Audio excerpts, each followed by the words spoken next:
Good morning, everyone. Catherine Zinn here, Chief Client Officer at Baker Botts. I will serve as your guide through the next hour. And I will tell you that every quarter, I do believe this is my favorite day of the quarter, that I get to come together with leaders such as yourselves who are changing the compositions of boardrooms through your service. You are sponsoring each other in a variety of ways in your service to boards, and maybe serving on your first board, and also significantly to today's topic, influencing what is discussed in the boardroom and making companies better, cultures stronger, and being mindful of the things that we all care about in society as well. So you have big jobs as general counsels, and so many of you serving as directors. So today's program is entitled Empowering Women General Counsels, Strategies for Navigating the Challenges and Opportunities, of which there are a few. We're going to focus quite broadly with our really cool panel today on significant and varying challenges that we face as directors in the boardroom and as women as general counsel. This experienced group will discuss and strategize smart ways to prioritize, map trends, and ensure effective communication with relevant stakeholders.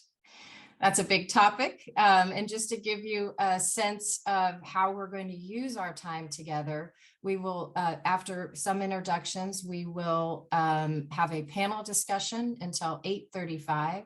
You will then be sent into breakout rooms where you will discuss some of the topics of the day.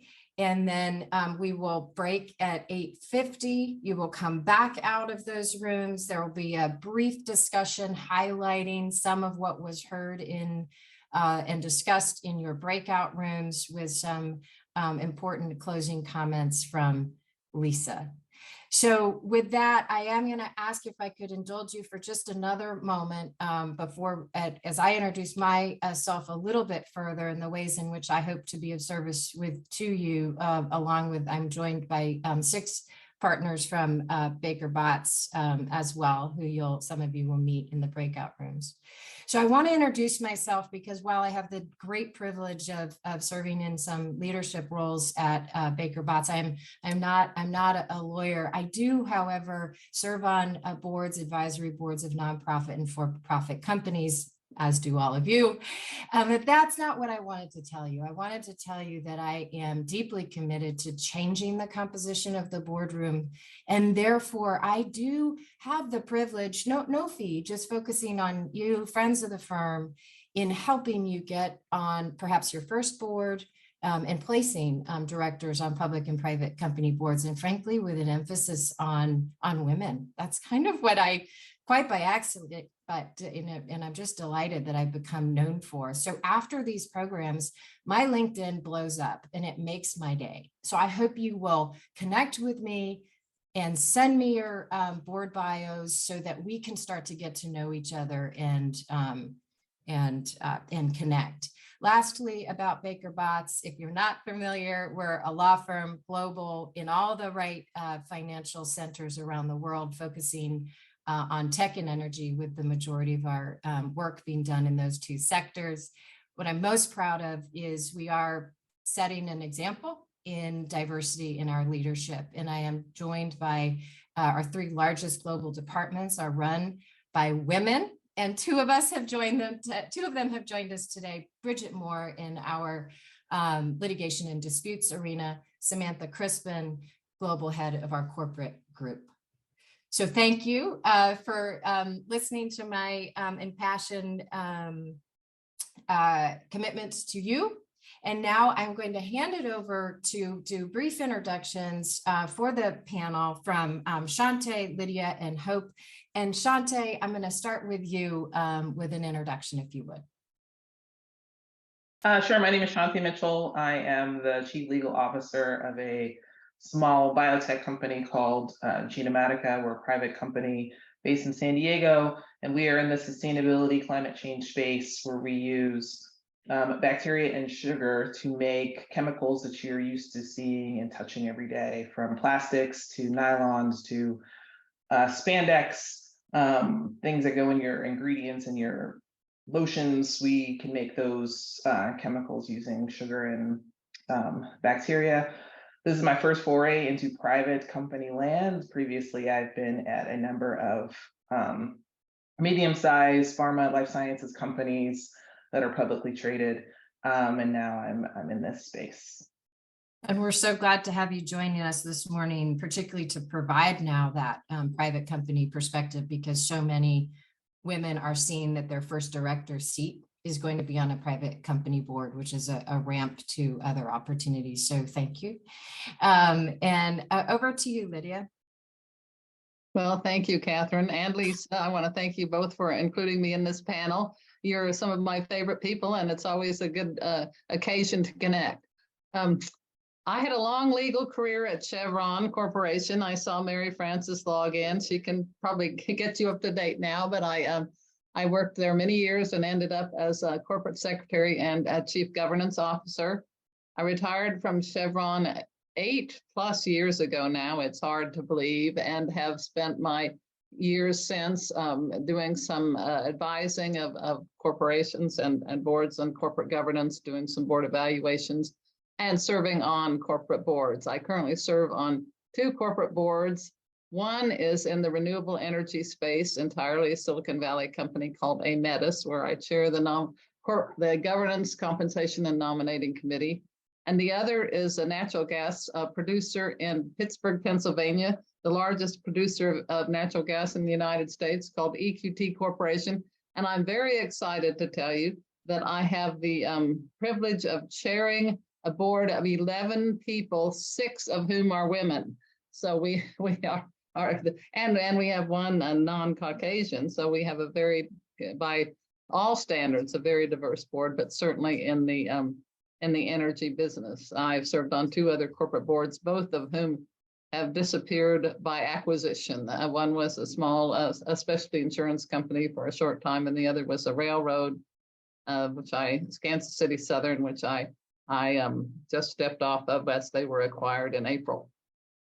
And I'm the former director of NACD Northern California, and I had the great privilege of recruiting and hiring Lisa during my tenure as chair of the board. So I'm very happy to be here. Well done. You're the busiest retired person I know. Hope we're so delighted to have you join us. Tell us a little bit about your career. Sure. Well, thank you so much. I am very pleased to be here, and among such wonderful, accomplished women. And thank you for having me. I am Hope Mehlman. I am the Chief Legal Officer and Corporate Secretary for Discover Financial.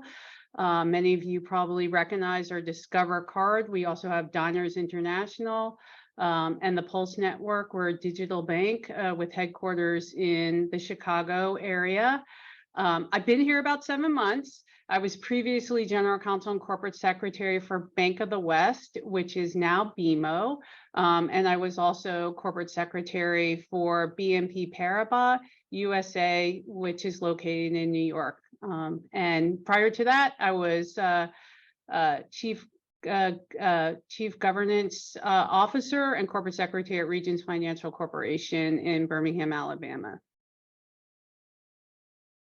Outstanding. So there's a lot of experience represented here and among our attendees, and we're going to dive in, with you, Hope. You talked to us when we were planning this program and where to focus the conversation about what you think directors should be thinking about right now, how they prepare themselves for what is to come as it relates to, well, you've done a deep dive and talk a lot about SEC rulemaking, and that was just an example that you gave that day. And the group also had, as everyone can imagine, a spirited and good discussion around other developments such as AI.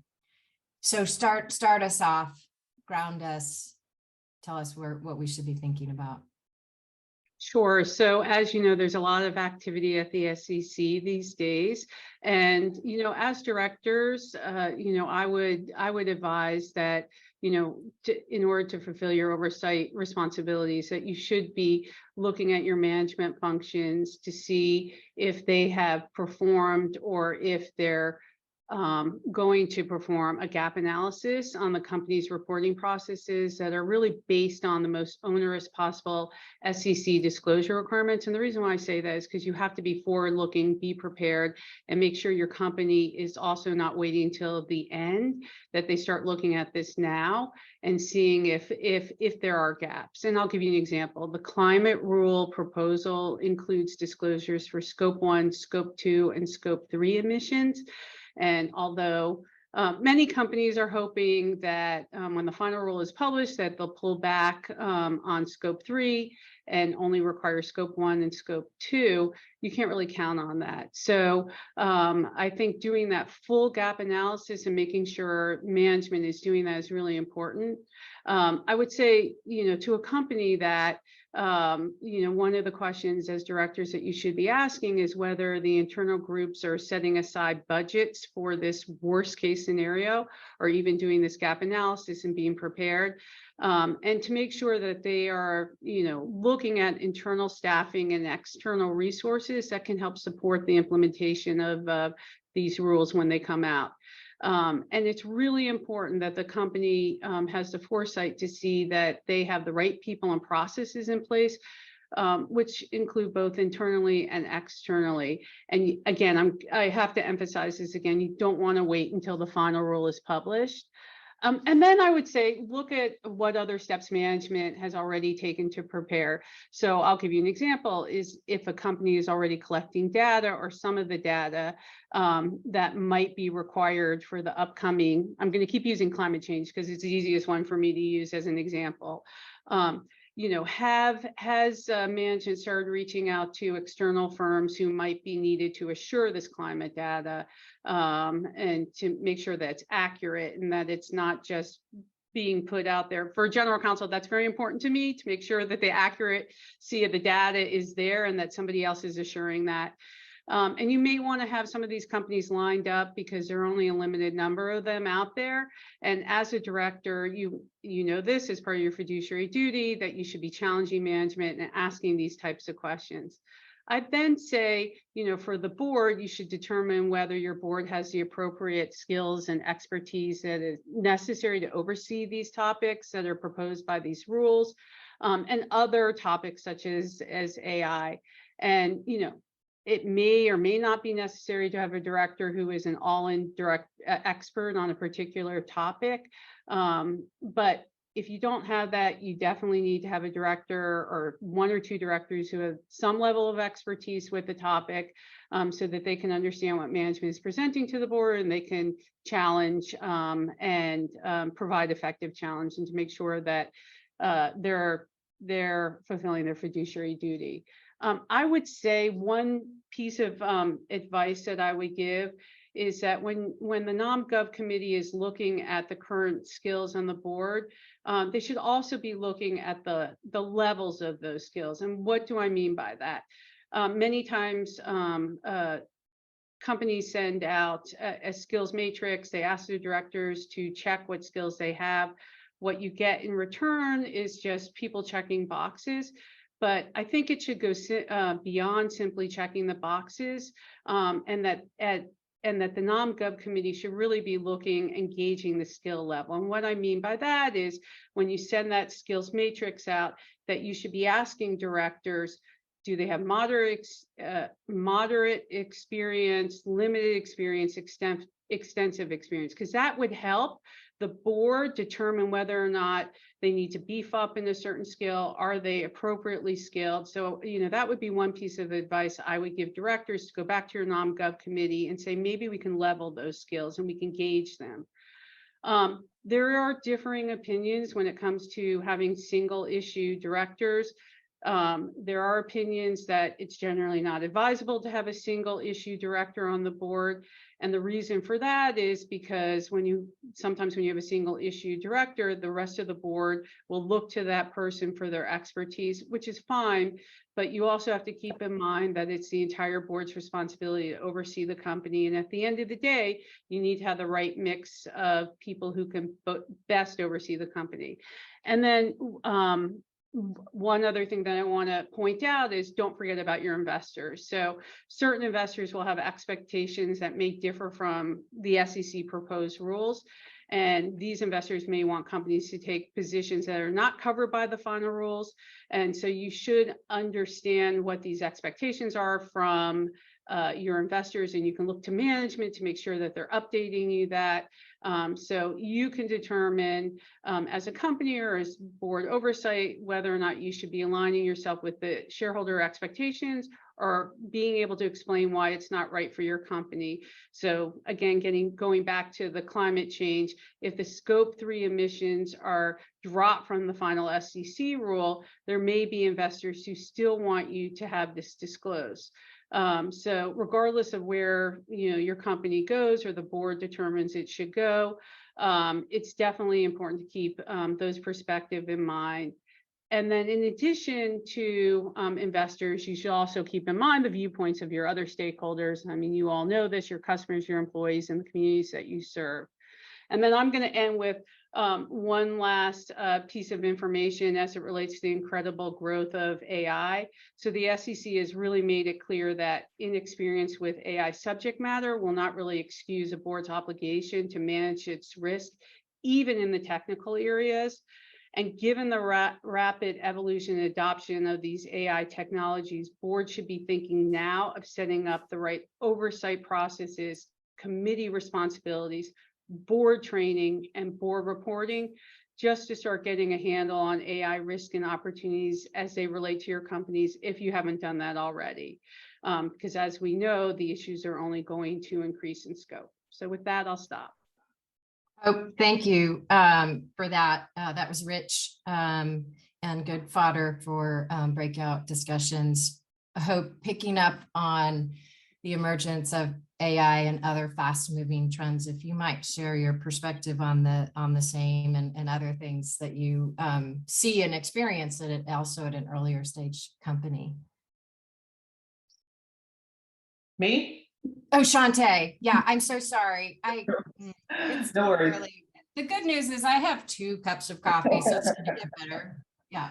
Yeah, a lot of actually what Hope mentioned are issues that we talk about or that I'm thinking about with respect to my board, just kind of in a different context, in the sense that, it's really easy for me to keep my investors in mind because my board is mostly made up of my investors. So I'm trying to not just only keep them in mind, but also ask them or try to get them to keep in mind other things besides their own personal portfolios, but to be thinking about kind of how to build the business and make the business do what the business needs to do, not to be thinking entirely about P&Ls and revenue, because there are things that we need to spend money on to grow and to scale so that we can, and so that means building systems, putting systems in place and thinking about processes in a way that arguably a smallish biotech isn't necessarily thinking about because they're just trying to, move the ball forward.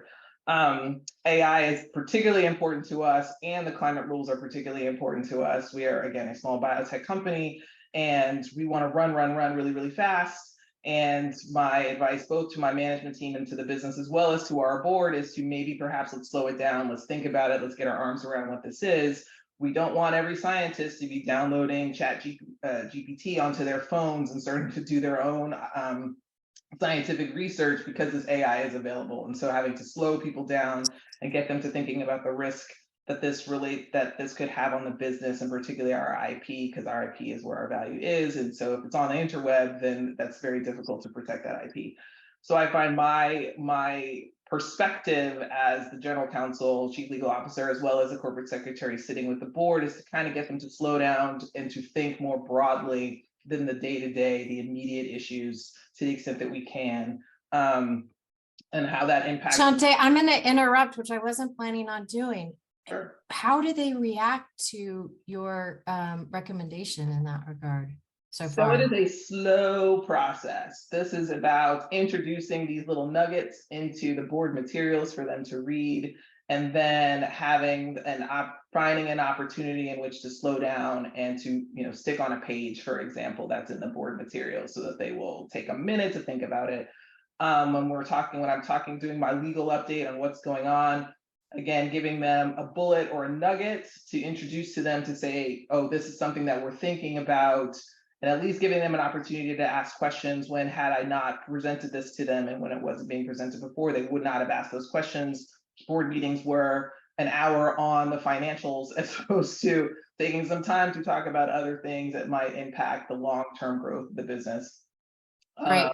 Most importantly, also, putting systems in place, putting processes in place, putting compliance programs in place when they're, again, thinking mostly about the day-to-day and what does the P&L look like. And so I have found them to be receptive as I presented the information. It just is not top of mind, whereas in public company boards are thinking about a lot of these things top of mind because they're going through trainings, and ACD is telling them the important things that they should be thinking about and asking the business.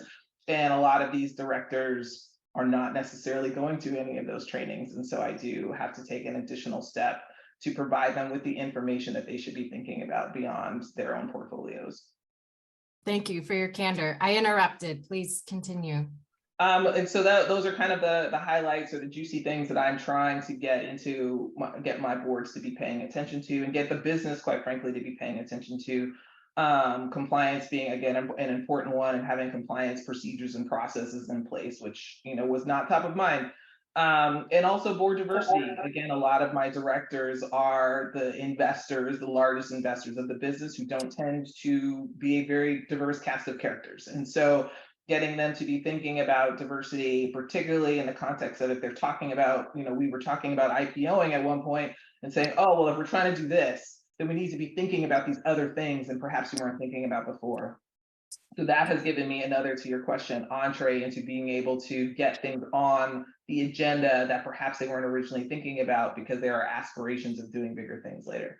And so that's kind of what my experience has been and how I have been focusing my time since I've been at Gino, to expand the aperture of these gentlemen who aren't used to having their aperture expanded in this way. Well, carry on. It sounds like I think we all feel you're doing a heck of a job.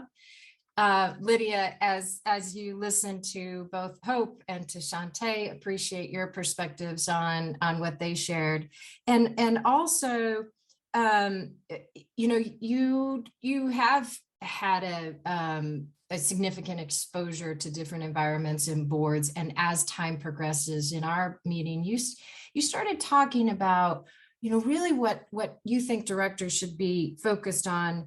Really, I feel like the phrase was now more than ever.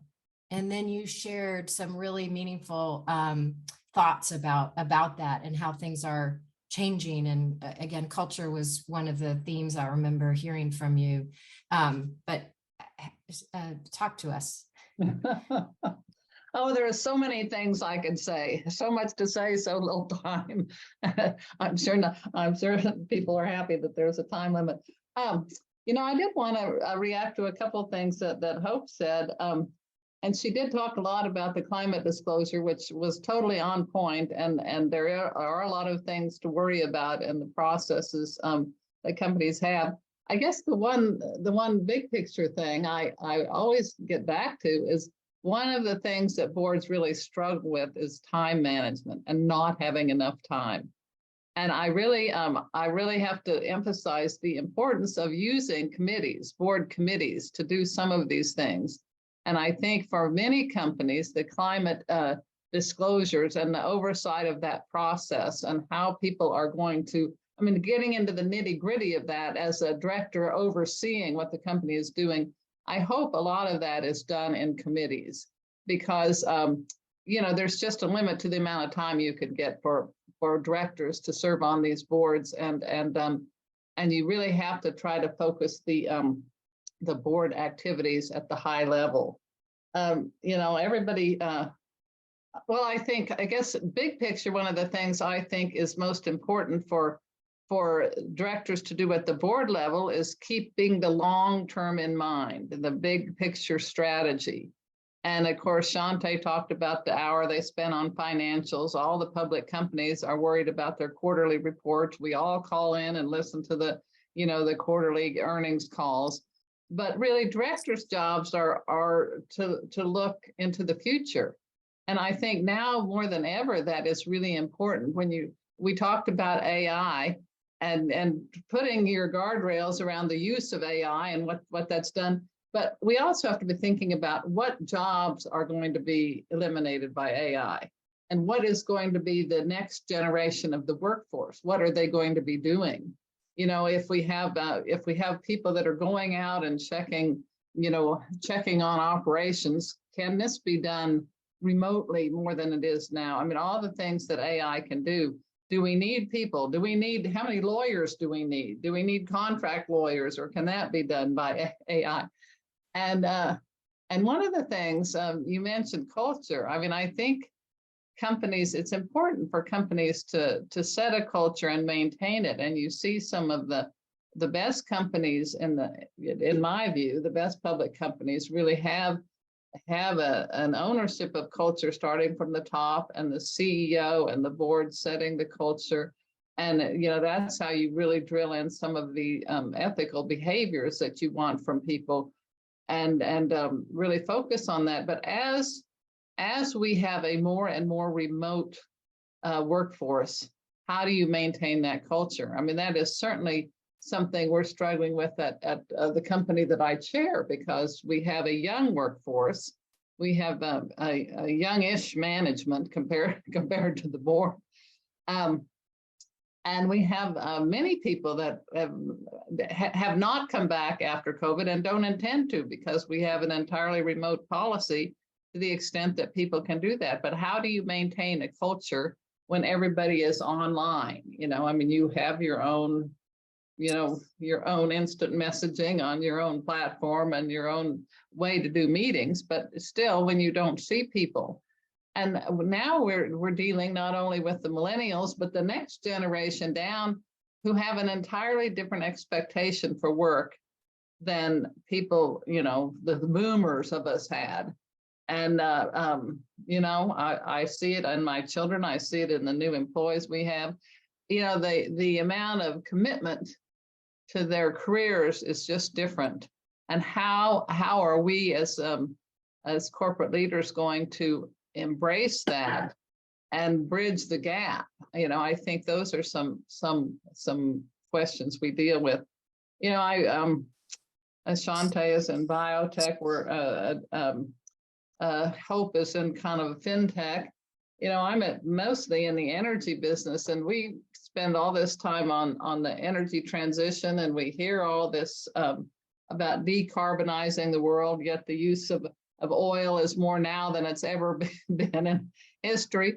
And so, I mean, I do think that, this is part of the strategy I was talking about. We all, whatever industry we're in, we're trying to look 10 years down the road and trying to help guide management, which is much more day to day, to keep their head up a little bit and think about the big picture. And I think that's a challenge to us. And I guess I wanted to touch, I'm looking at my notes, all the things I wrote down, but Hope mentioned too, your directors and looking at their skill sets, which is a really important concept. I mean, it's very hard to do, but I try to ask myself this all the time. I mean, what is your shelf life as a retired senior executive at a big company? I mean, how do you stay relevant, and can you stay relevant at past a certain point? So how do we change the mindset? And then this is, Lisa can work on this because she's influential in NACD, but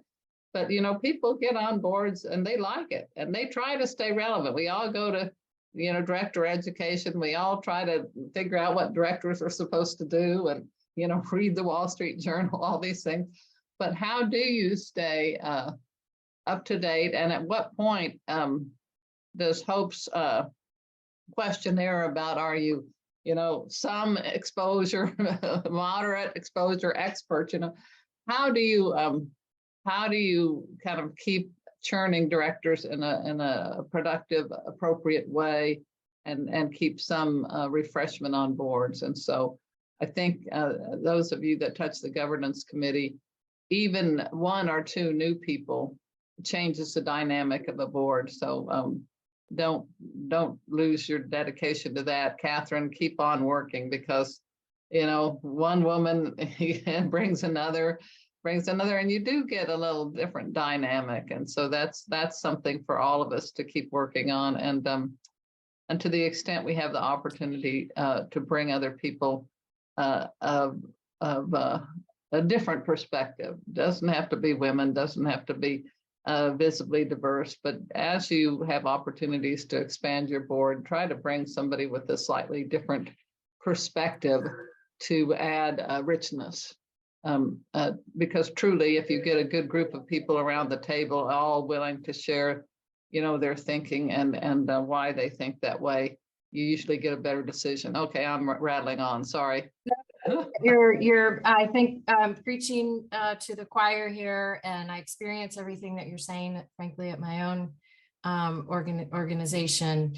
And this I did a very informal pulse survey, if you will, of directors and chief legal officers, and trying to regularly recalibrate and scoop up the experience. It just is, as you all are saying, that is represented on the board, because someone may have relevant experience that they actually gained recently through their primary executive role that they serve in, or there may have relevant experience. It wasn't relevant a year ago. So in short, and I'm probably beating this drum a little too hard, but in any event, it does sound like a best practice informally that what is being recommended here is understanding the skills around the boardroom table. It is a really good idea, and to do it somewhat regularly, maybe even annually. So with this idea about what are some things that directors and leaders are doing differently, maybe this is an example of that. Is there something else that was on, Hope, your list of things that is being done or should be done differently from the recent past? Sure. So in the past, one of the things I would do is when we were preparing directors' proxy statement bios, we would have it prepared, send it out, ask them to review, and send it back. What I've done recently in the last couple of years, and I think this is well worth the time, is to, and particularly in light of the upcoming SEC rules, whether you need an expert on climate, whether you need an expert with human capital management, and with the use of universal proxy cards where shareholders can split their votes between company and shareholder nominated candidates, it's really, in a contested election, it's really important to make sure that you have concentrated efforts on the bios of the directors to really be able to showcase the director skills. And so what I've been doing is sitting down with the directors or somebody on my team. I would advise either the general counsel or the corporate secretary, set up time and have a conversation with each director to discuss their skills and their experiences. And I could tell you, you'll learn something that you didn't know from just having the bio. So I'll give you an example. During the 2023 proxy season, in these conversations, we discovered that 3 of our directors actually had much more cyber expertise than we had previously understood. And I don't think we would have gotten there without having these conversations. So one thing that I would advise is for the next, for the, not only for the proxy statement bios, but also for the website, is to have someone sit down and have these conversations with the directors and dig deep, because I promise you'll find something out that you were not aware of. So that would be the one tip that I would say that you should consider doing differently if you're not doing it already. That's outstanding, and I thank you, and we could continue with tips. However, I'm going to stay committed to the time contract. Can I make one please, comment? Shawnte, I'm sorry, please. So I think I would be remiss, since we're a room full of general counsels, This conversation that was mentioned both by Hope and by Lydia about board refreshment, about this skills analysis, about not wanting to have a single skill necessarily individual on the board, feels to me that that really lends itself to us general counsels sitting in boardrooms and having more board seats because of really the diversity of experience that we have, that we are not single subject matter people. We know about SEC, we know about climate change, we know about risk, we know about governance, like we know all this stuff. And so for us to be kind of tapped and for us to maybe talk more broadly about all of the different skills that we have to companies so that the aperture will be broadened and it won't continue to be old CEOs, sitting CEOs, retired CEOs, and CFOs who, you know, get 90% of the slots. And so it just feels to me like this is a really good opportunity. And for us as GCs who are interacting with nominating committee chairs to, when a slot is open, to start massaging that conversation to say, oh, maybe we should think about another type of candidate. Why are we only focusing on this? Maybe some other candidates would be appropriate and helpful to us because of the diverse set of skills, knowledge, experience that they might have. Not to operate as our lawyers, because I'm the general counsel, I don't need another one, but to provide this broader perspective on the board. We just have a really great opportunity because of where we sit. Shawnte, I thank you so much for highlighting that. And it might be the most important thing that was said today, which is a reminder. The numbers back up 100% what you're saying. Numbers and outcomes, meaning the number of general counsels who now serve on at least one public company board has nearly quadrupled in the last something like 5 to 10 years. And so anybody who says that's not happening, that doesn't make sense, nonsense. It's making all the sense in the world for so many of the reasons that you said and more. So thank you for saying that. And I am now, Lisa, to your team, just a friendly reminder. I'll ask that you send us off into our breakout groups.